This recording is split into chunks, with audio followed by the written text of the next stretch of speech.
Welcome back to Blueprints for Little Spaces, where we make designing your child's room a whole lot easier, fun, and way less stressful.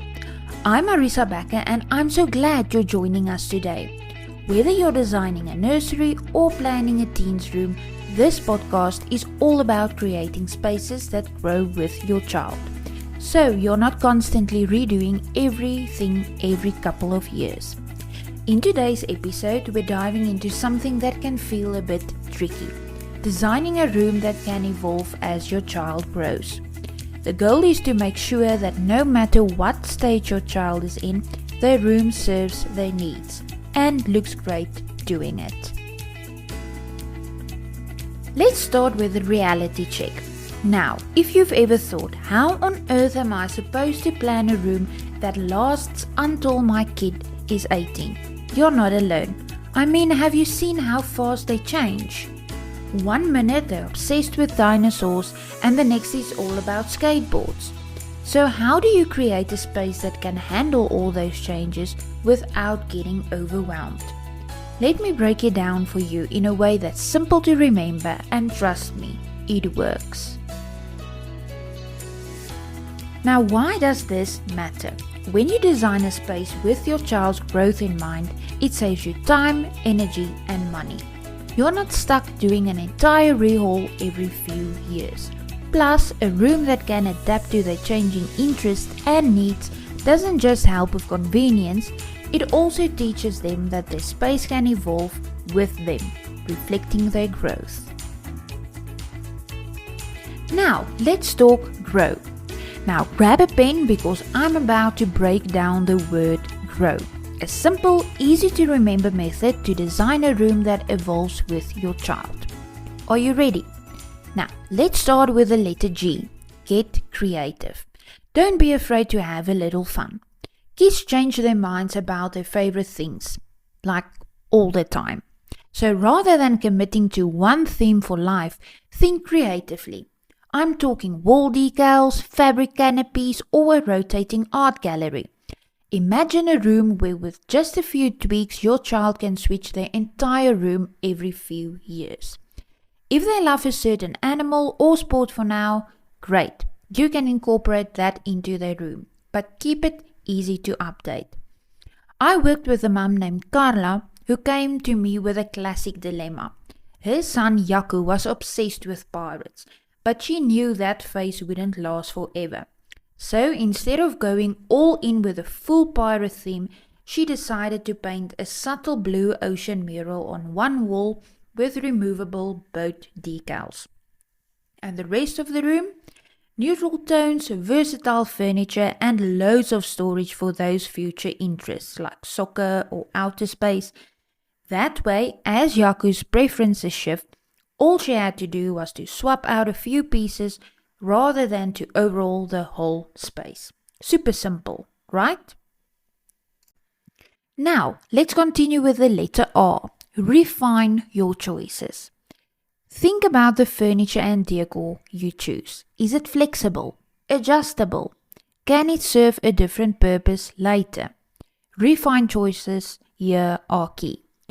Look for items that transition through the years, like a crib that becomes a toddler bed, a high chair that can turn into a desk, or shelving that works for toys and later books or art supplies. The idea is to choose items that are made to last, but can also evolve. One of my favorite design hacks is to get furniture that grows with your child. Take a desk for example. You can start with a low-high desk for a toddler and later add a taller chair or adjustable legs to fit a growing teen. It's the perfect blend of longevity and practicality. Okay, now let's continue to the letter O. Optimize for flexibility. This is a big one. Think about how the room will function as your child grows. Right now, you might have a play area in one corner, but in a few years, that corner could be the perfect space for a desk or a reading nook. The trick is designing with flexibility in mind. Open shelves, a big closet for all those changing seasons of life, and furniture that can be easily moved around are all part of making this work. The idea is to keep the space fluid, so your child doesn't grow out of it too quickly. Now, let's look at the letter W. Welcome your child's input. It's so important to make your child part of the process. After all, this is their space, right?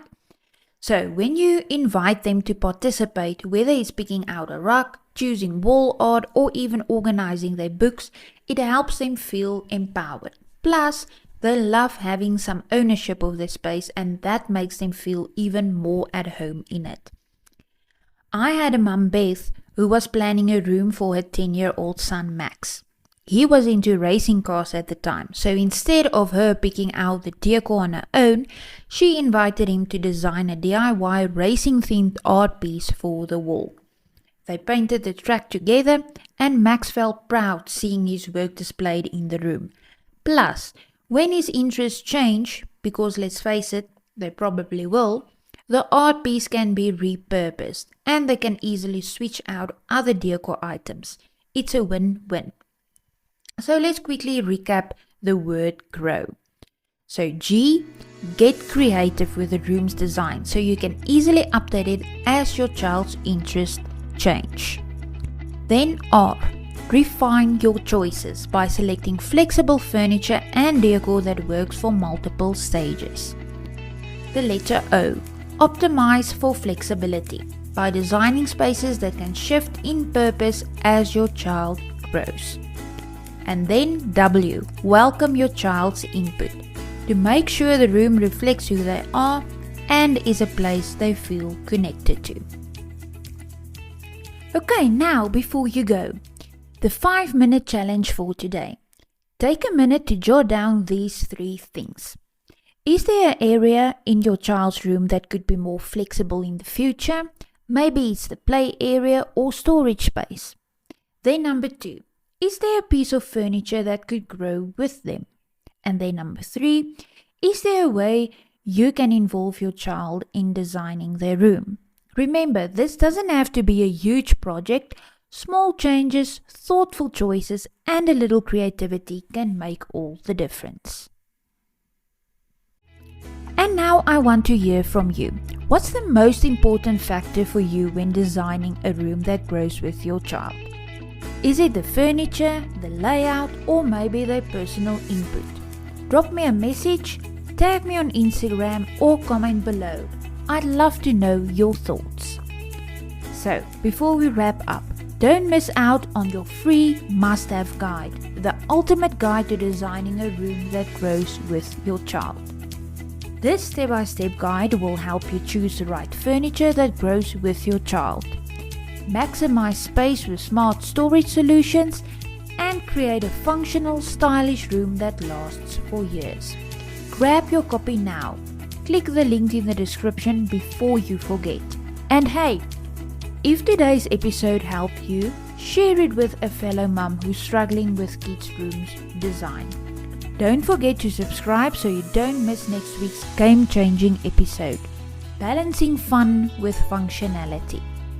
Thanks for listening to Blueprints for Little Spaces.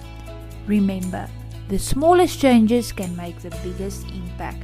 Keep creating spaces that inspire, and I'll see you next time.